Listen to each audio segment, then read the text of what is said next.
नमस्कार, स्वागत है आपका हमारे इस विशेष बुलेटिन में। मैं हूं रेशमा आपके साथ और मेरे साथ है मेरी सहयोगी दीपाली। आइए हेडलाइंस पर नजर डालते हैं। दक्षिण अफ्रीका पहुंचने पर प्रधानमंत्री नरेंद्र मोदी का पारंपरिक शैली में हुआ जोरदार स्वागत। आज जोहान्सबर्ग में 20वें G20 लीडर्स समिट में होंगे शामिल। सम्मेलन से इतर दक्षिण अफ्रीकी राष्ट्रपति के साथ करेंगे द्विपक्षीय वार्ता।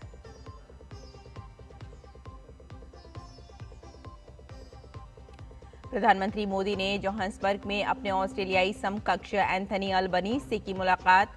दोनों नेताओं ने आपसी और वैश्विक हितों से जुड़े कई मसलों पर की विस्तार से चर्चा।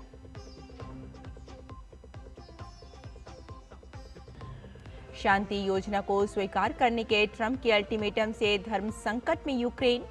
राष्ट्रपति ज़ेलेंस्की ने कहा, या तो सम्मान खो देंगे या फिर अमेरिका का समर्थन करेंगे।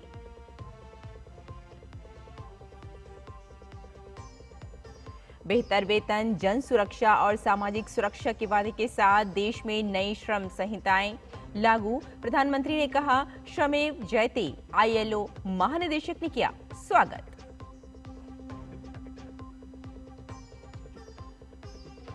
और भारत तथा दक्षिण अफ्रीका के बीच गुवाहाटी में आज से दूसरा और अंतिम cricket test match. Shubman Gill के चोटिल होने के कारण ऋषभ पंत की कप्तानी में उतरेगी टीम इंडिया।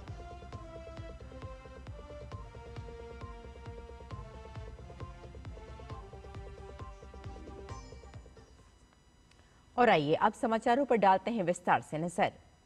G20 नेताओं के शिखर सम्मेलन में भाग लेने के लिए प्रधानमंत्री नरेंद्र मोदी दक्षिण अफ्रीका के जोहान्सबर्ग में हैं। प्रिटोरिया के एयरफोर्स बेस वाटरक्लॉफ पर उनका दक्षिण अफ्रीका की पारंपरिक शैली में स्वागत किया गया। दक्षिण अफ्रीकी वायु सेना की ओर से उन्हें रेड कारपेट पर सलामी दी गई और एक सांस्कृतिक दल ने उनका स्वागत में पारंपरिक नृत्य और गीत प्रस्तुत किए। प्रधानमंत्री आज जोहान्सबर्ग में 20वें G20 लीडर्स समिट में शामिल होंगे। सम्मेलन से इतर पीएम आज दक्षिण अफ्रीकी राष्ट्रपति के साथ द्विपक्षीय वार्ता भी करेंगे। पीएम मोदी की ये दक्षिण अफ्रीका की चौथी आधिकारिक यात्रा है। इससे पहले पीएम मोदी ने 2016, 18 और 2023 में 2 ब्रिक्स शिखर सम्मेलनों में भाग लिया था। वर्ष 2014 के बाद से ये 12वां G20 शिखर सम्मेलन होगा, जिसमें प्रधानमंत्री मोदी हिस्सा लेंगे। पीएम के होटल पहुंचने पर बच्चों के एक समूह ने गणपति प्रार्थना का पाठ करके उनका स्वागत किया। स्थानीय कलाकारों ने पारंपरिक नृत्य प्रस्तुत किए, जिसमें बिहार, झारखंड, ओडिशा, पश्चिम बंगाल, असम, केरल, तमिलनाडु, आंध्र प्रदेश, तेलंगाना, महाराष्ट्र, गुजरात और राजस्थान जैसे राज्यों की सांस्कृतिक विरासत प्रदर्शित की गई। प्रधानमंत्री ने वैदिक मंत्रों का पाठ कर रहे बच्चों से बातचीत भी की। वे संगीत में प्रस्तुतियों की धुनों पर तालियां बजाते नजर आए। उन्होंने भारतीय समुदाय के सदस्यों से हाथ मिलाया और बातचीत की, जो मोदी मोदी का नारा लगा रहे थे।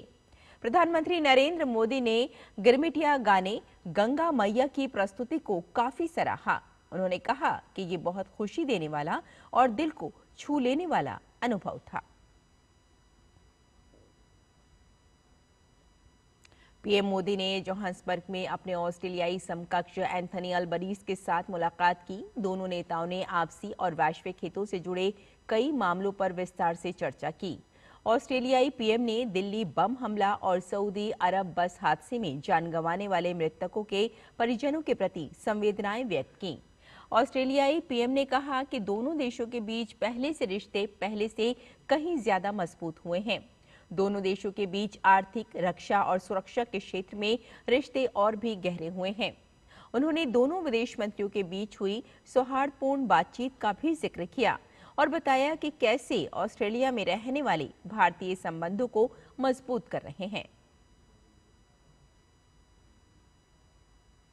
पीएम मोदी ने दक्षिण अफ्रीका के प्रमुख व्यवसायी और नेस्पर्स समूह के अध्यक्ष कोस बेकर और मुख्य कार्यकारी अधिकारी फैब्रिसियो ब्लोसी से मुलाकात की।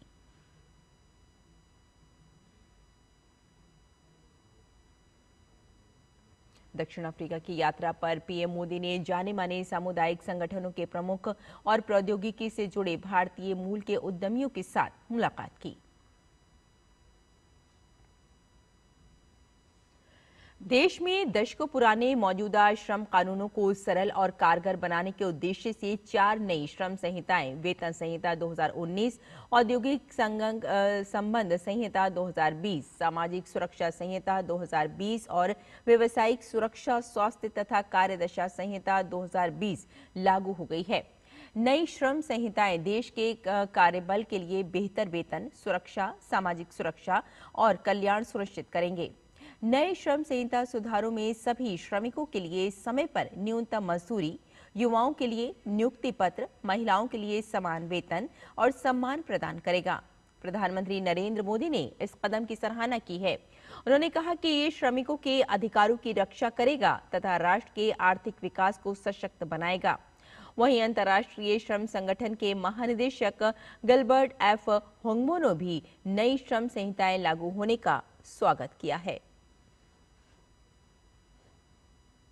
शांति योजना को स्वीकार करने के अमेरिकी राष्ट्रपति डोनाल्ड ट्रंप के अल्टीमेटम से यूक्रेन के सामने धर्म संकट खड़ा हो गया है।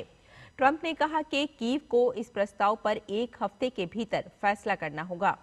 वहीं यूक्रेन के राष्ट्रपति वोलोदिमीर ज़ेलेंस्की ने कहा कि ये प्लान यूक्रेन की संप्रभुता और आत्मसम्मान के लिए खतरा बन सकता है।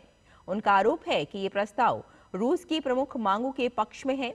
वहीं अमेरिकी अधिकारियों ने उस रिपोर्ट से इनकार किया है जिसमें कहा गया था कि डील न करने पर यूक्रेन की सैन्य मदद रोक दी जाएगी।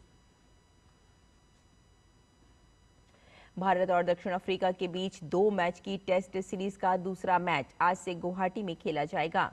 इस मैच में भारत की कप्तानी ऋषभ पंत करते हुए नजर आएंगे क्योंकि शुभमन गिल गर्दन की चोट के बाद इस मैच से बाहर हो गए हैं।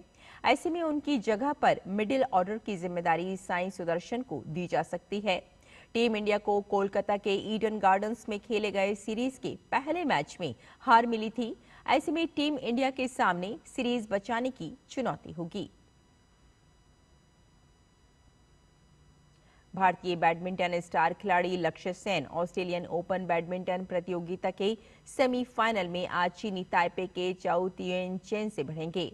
लक्ष्य ने क्वार्टर फाइनल मुकाबले में हमवतन खिलाड़ी आयुष शेट्टी को 23-21, 21-11 के सीधे सेट में पराजित करके ये अंतिम 4 में प्रवेश किया। लक्ष्य सेन ने इस मुकाबले को महज 52 मिनट के अंदर अपने नाम किया।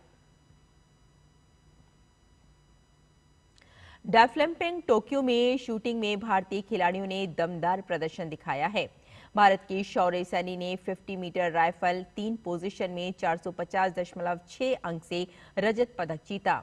स्वर्ण पदक जर्मनी के हैस और कांस्य पदक यूक्रेन के पेंट्रेंटको को प्राप्त हुआ। मुकाबले के दौरान शौर्य सैनी ने एक नया वर्ल्ड क्वालिफिकेशन रिकॉर्ड भी बनाया जिसमें 600 में से 584 अंक प्राप्त किए। कुशार्ग सिंह रजावत ने भी फाइनल के लिए क्वालिफाई किया, हालांकि वे पदक से चूक गए।